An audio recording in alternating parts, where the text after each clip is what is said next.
BNP চেয়ারপারসনের উপদেষ্টা doctor Ziauddin Haider Swapan বলেছেন, বেগম খালেদা ছিলেন উপমহাদেশের অন্যতম বিনয়ী, সাহসী, আপোষহীন রাজনীতিবিদ।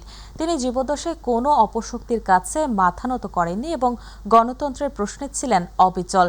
বেগম খালেদা জিয়ার আত্মার মাগফিরাত কামনায় ঝালকাঠির নলছিটিতে উপজেলা বিএনপির আয়োজিত দোয়া ও মোনাজাত অনুষ্ঠানে প্রধান অতিথির বক্তব্যে তিনি এসব কথা বলেন। গতকাল বিকেল 4টায় মার্চেন্ট স্কুল মাঠে দোয়া ও মোনাজাত অনুষ্ঠিত হয়।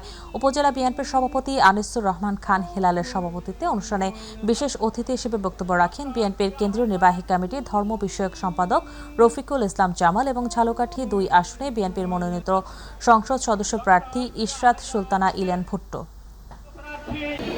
দেশনেত্রী ম্যাডাম খালেদা জিয়া, তার আস্থাভাজন আমরা এবং তারই আমরা অনুসরণ করব, সেইটাই স্বাভাবিক।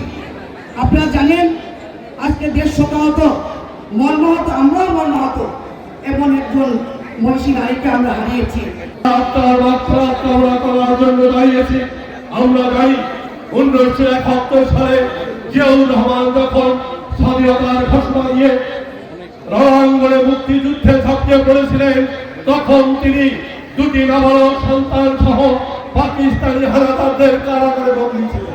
সংগঠন এবং সহযোগী সংগঠনের বিভিন্ন পর্যায়ের নেতৃবৃন্দ, আমার সামনে উপস্থিত নলছিটি এবং ঝালকাঠির ভাই বোনেরা,